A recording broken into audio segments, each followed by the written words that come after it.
I'm Mark Gibson. I play drums and sing a bit in LostAlone. I'm Alan Williamson. I play bass for LostAlone and sing some backing vocals. This is the last night of your current tour, isn't it? Yes. It's been brilliant. It's been our favourite of our own shows ever, I think, really. I think we all agree on that, don't we? Yeah, we've all said that it's the best tour that we've done. We've done a lot of support tours, in the last couple of years, and it's a great feeling headlining and having all these kids pay money to come and see your band and sing your songs and just have a good time with you. So it's been amazing.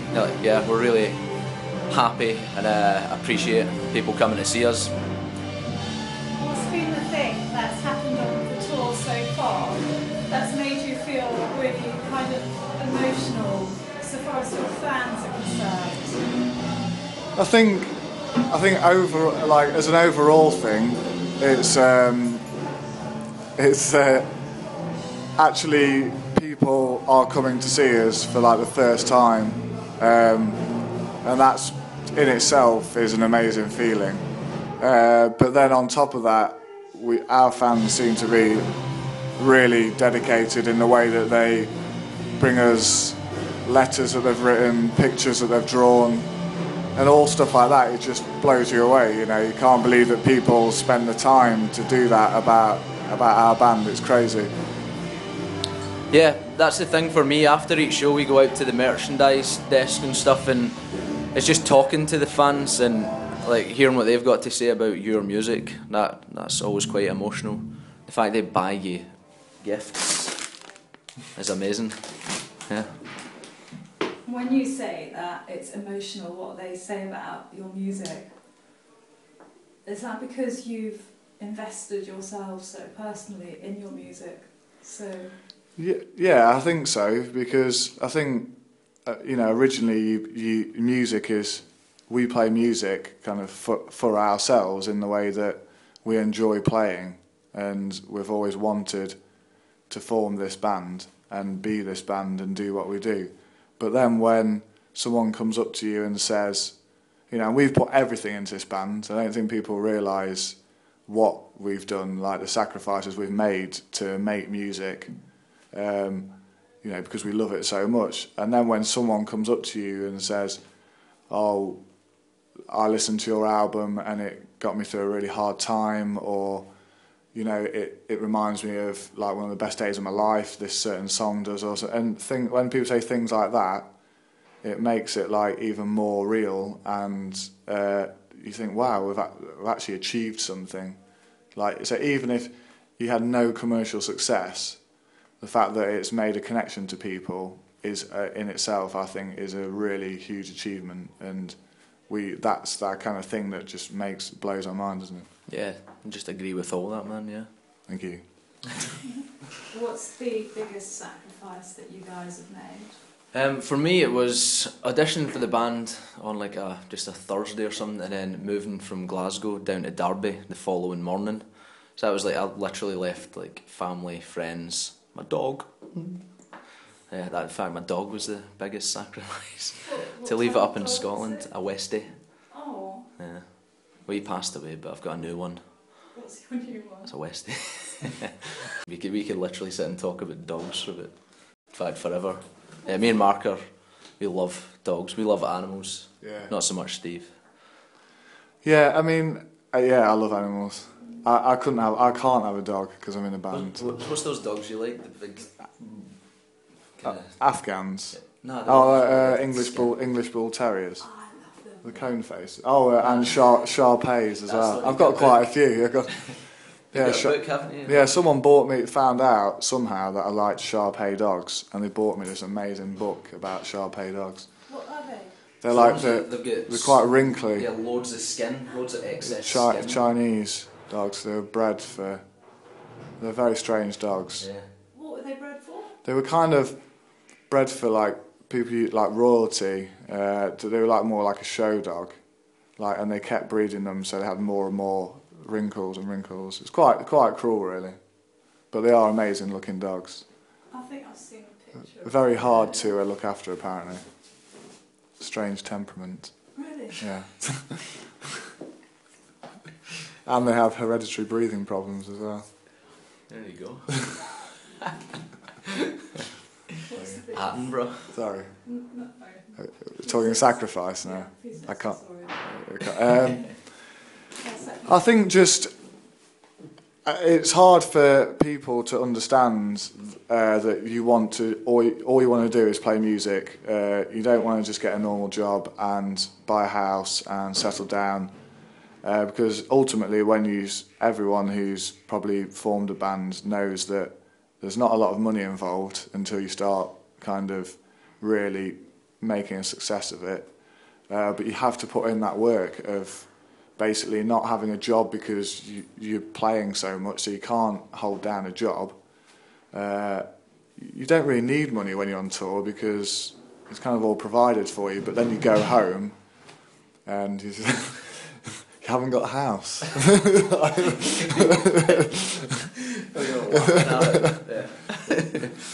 Yeah. So yeah, and it's just making friends and family understand.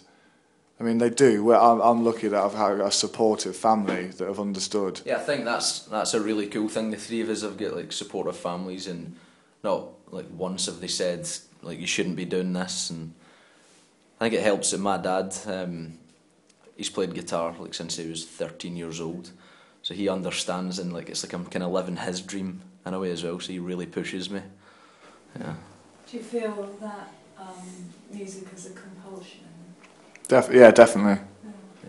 Because even when there are times when it has been really hard, because it's like being in some kind of marriage, like with this. I mean, we're lucky because there's only three of us, so we have three people to deal with, and we're all like best friends.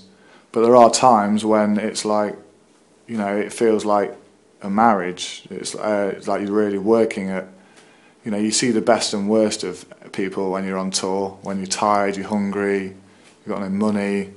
But then ultimately you get on stage and you look at each other and it's just like, you know, that's half an hour or an hour of the day, and you could have spent 12 hours stuck in a traffic jam travelling there and stuff. But instantly, like after that, after you played, everything's worth it. So it is like a compulsive thing, definitely. Yeah, well, that's easy for me to answer. 2005, I went to see LostAlone. Well, I went to see the headline act called Electric Eel Shock in Glasgow, Nice and Sleazy's, and I hadn't even heard of LostAlone, and yeah, they were the support band, and I had on my really old Nokia phone, I recorded Battelle in the mix. Just come in to say sorry I'm not in it, but I'm trying to not speak. You're not allowed to stay because apparently you're such a nice guy. What? I've not said that. No, I've not said that. because you're such a nice guy that you won't just be good and not talk. So it's really Going. nice to meet you. No, thank you, cheers. Yeah. I'll, yeah, I can't speak. Yeah, no, so Cool, Well, have looking fun. forward. Yeah, this is the worst fun. room ever, so. Actually, I love it. You like this Yeah. room? Yeah, I love it. Wow. Cheers for that water, Chaz, as well, man. It's gorgeous. Thing So, is, my throat's not sore. We were in a beautiful room yesterday, a place called the Deaf Institute. The Deaf Institute in Manchester is like a beautiful old building, and it was stunning. You're not supposed to bye. talk. Sorry. Yeah, I really like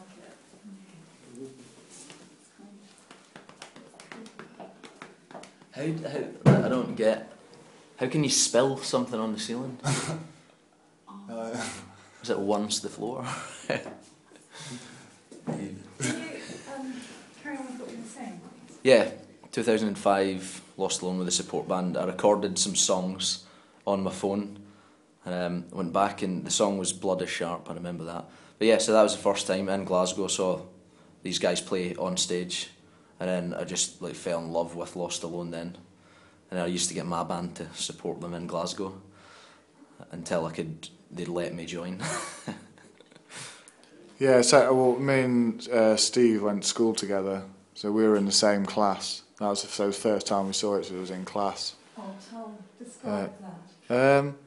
Well, it's odd, we just kind of both we just started talking because there was like a group of us that just started chatting. We just realised that we really liked music. Thank you.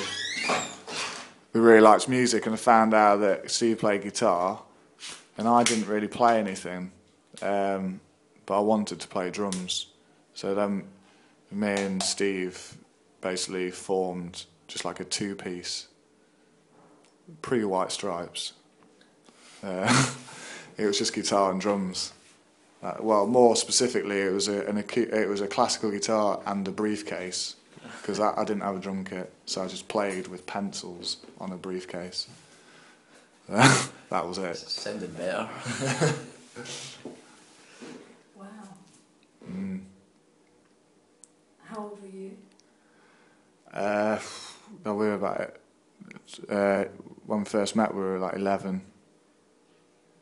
How did you move from briefcase to drum kit?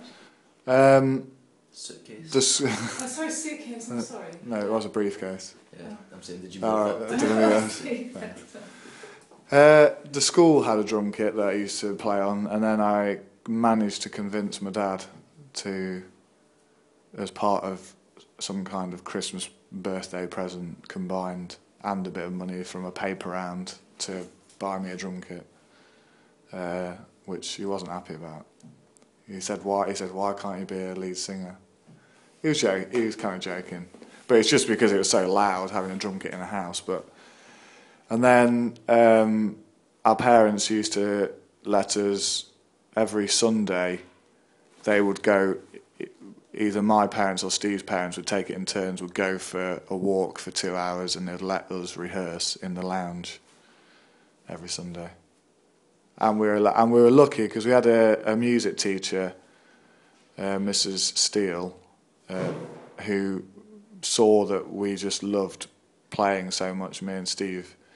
And instead of us doing a class with the rest of the class, she would just let us go and rehearse every music lesson. That's pretty cool. Yeah. She just let us go and set up with a drum kit and a guitar and just play. She was amazing. She just let us do that every week. So that was great. So you guys have been playing together then for how many years? You have to count that time. Even though you came later, you came into that, didn't you? Yes. Yeah. Yeah, so with me and Steve, it's like 15 years or something. And then Alan joined about 3 years ago. Almost 4. Almost 4. Yeah. May 2009 was when I joined. Mm. We did have another bass player as LostAlone, but me and Steve formed LostAlone. Just like we were a two-piece for quite a while when we formed LostAlone. We didn't have a permanent bass player. Then we did have a bass player, but then when Al joined, it was like the first time that we felt like a three people with the same kind of vision. But also, even though, I mean, you'd mentally joined the band from the sounds of it quite a bit before then. Well, I think stalking them for a while. I just always wanted to be in a band exactly like that. Oh. It's like, it was just perfect for me. And I've been in numerous bands before I joined LostAlone, and I just couldn't, it's hard to find other people that have the same sort of level of passion, and I would have gave up anything for music. And I think I always will. It's the most important, or one of the most important things in my life. And yeah, Mark and Steve feel the same way, so yeah, it worked well. I'm glad.